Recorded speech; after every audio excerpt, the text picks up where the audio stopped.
Hello viewers, welcome to சமிக்ஸ் adorable cooks. இன்றைக்கி நம்ம பார்க்க போகிறது சூப்பரான டேஸ்டியான காராமணி காரக்குழம்பு. இப்போ வீடியோக்குள்ளே போகலாம் வாங்க. செய்முறை. ஸோ ஃபஸ்ட்டு நான் வந்து 1/2 டீஸ்பூன் சீரகம், 1/2 டீஸ்பூன் உளுந்து, 1/2 டீஸ்பூன் வெந்தயம், 1 டீஸ்பூன் மிளகு, 1 டீஸ்பூன் துவரம்பருப்பு, 1 டீஸ்பூன் அரிசி எடுத்து வச்சுருக்கேன். ஸோ இப்போ ஒரு சூடான பேனில் இதை போட்டு ட்ரை ரோஸ்ட் பண்ணிக்கலாம்.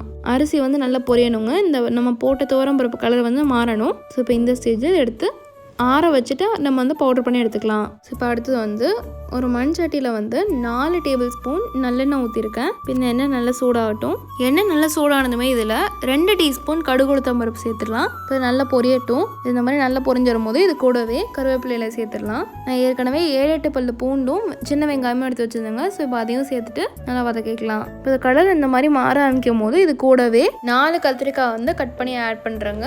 இது கூடவே 2 தக்காளி சேர்த்துடலாம். இப்போ எல்லாத்தையும் நல்லா வதக்கிக்கோங்க.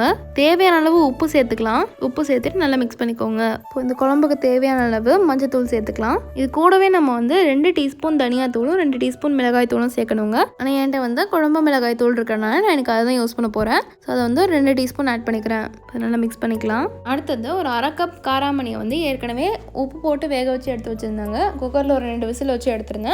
இப்போ அதை வந்து நம்ம குழம்பு கூட சேர்த்துடலாம். இப்போ இது கூட நம்ம வந்து புளி தண்ணி ஆட் பண்ண போகிறோம். ஸோ ஒரு 1.5 கிளாஸ் அளவுக்கு புளி தண்ணி இருக்குங்க. அதை வந்து இப்போ சேர்த்துடலாம். அப்புறமா தேவைப்பட்டுச்சுன்னா ஒரு 1/2 கிளாஸ் தண்ணி மட்டும் சேர்த்துக்கலாம். பாருங்கள், இந்த மாதிரி நல்லா கொதிச்சு வரும்போது நம்ம ட்ரை ரோஸ்ட் பண்ணி பவுடர் பண்ணி எடுத்து அந்த பவுடர் வந்து இப்போ சேர்த்துடலாங்க.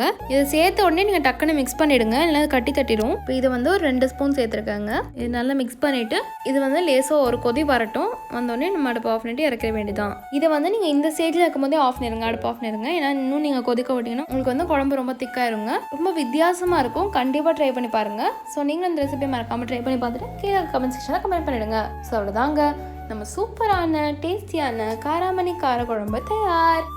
தேங்க்ஸ் ஃபார் வாட்சிங். இந்த வீடியோக்கு மறக்காமல் லைக் பண்ணுங்கள், ஷேர் பண்ணுங்கள், அப்புறம் கமெண்ட்டும் பண்ணுங்கள்.